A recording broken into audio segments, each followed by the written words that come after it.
Hey guys, this is Erik, owner of Farpoint Farms, and I wanted to show off my free-range, organic New Zealand white rabbits. This is their little house. This is their little area. I used to have them caged, and I just couldn't bear to see them locked away in a dark barn.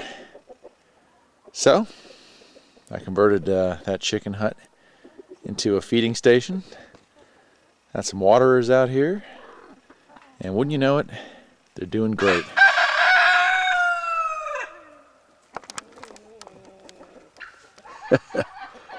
There's one of the younger ones right there. And they just do their thing. Got 8 girls, 1 boy. As you can see, they kind of do their little thing there. They'll dig themselves a nest, or burrow, and they'll have their babies, and then eventually those babies hatch out, and I've got fresh meat. As you can see, I've just made most of these is just pallets with some 99-cent tarps from Harbor Freight. That's an old chicken coop there that we bought. It was broken. I think I paid $20 for it, and we kind of repurposed it. That's the hoop coop, one of them anyway. Repurposed that. That used to be for turkeys. Now it's the feeding station, watering station, and an occasional birthing area. But as you can see, as opposed to when they were caged, they're living a much better life. During the spring and summer and fall, the grass is thick and green, and they do their thing there. During the wintertime, we supplement them with feed and hay. Make sure they have plenty of fresh water. But they're actually kind of friendly.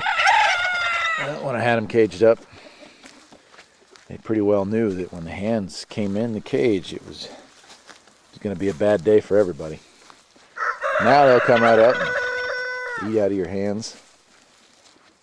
And when it's time to process a batch, they don't seem to mind, because they usually have 5 or 6 other batches working away right there. Looks like this one gets some airdrops. This is their little repurposed area. Yeah, see? Yeah, they're not so bad. And most of the feed I put up here,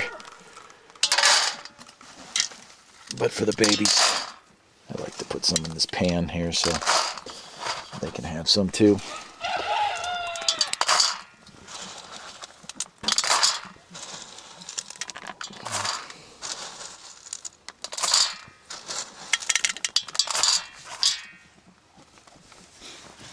Generally speaking, they're pretty friendly. They may look a little dirty, but that's just because they like to dig and burrow. And the boy likes to pee on the girls, which is kind of weird. Let's see if we can find a nest. Most of the time they dig their burrows underground. Sometimes they'll give birth above ground. We just processed a bunch of them, so there's not too many little ones running around. They pretty much know to hide, but the adults know that they're not on the dinner list, so to speak. As you can see, the little burrows they've started digging. Some of these are in use, and they just cover them up every day. There was a group in here before, and I'm not sure if they're still in here. Let's see. Well, what do you know? There's a bunch of bunnies right there. We'll let them be. Mom's a little angry with me. So.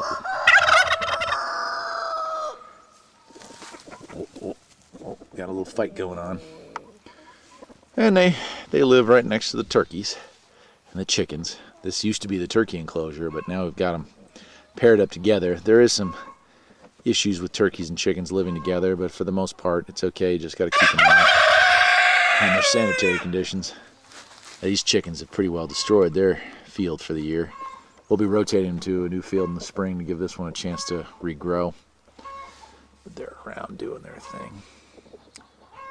So that's it. I just wanted to point out that for, I don't know, if you've got the fenced in area, this couldn't be more than maybe 50 by 75 feet. And during the summertime, my feed cost is about zero. They just eat the grass, give them plenty of clean water, and they supplement with a little bit of feed. This time of year, though, they do eat lots of feed and hay. But in return for that, they live a much healthier and better, more normal life than if they were caged up. They do their thing. The only downside is you can't control the breeding. They're pretty much either always pregnant or nursing, or pregnant and nursing. But that's not a bad thing. Too much meat is better than too little. And their pelts are beautiful. They might look dirty now, but they're incredible when they clean up. So that's it. This is Erik, owner of Farpoint Farms. I thought I'd share with you my version of growing rabbits. I see lots and lots of videos, and I've read quite a few books on raising rabbits and having them in cages.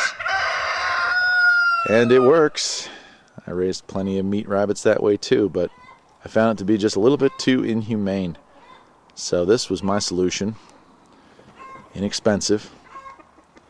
And, well, as you can see, the rabbits are living the life. And they're still providing me with plenty of meat. And I believe that overall their costs have gone down. So, things to think about.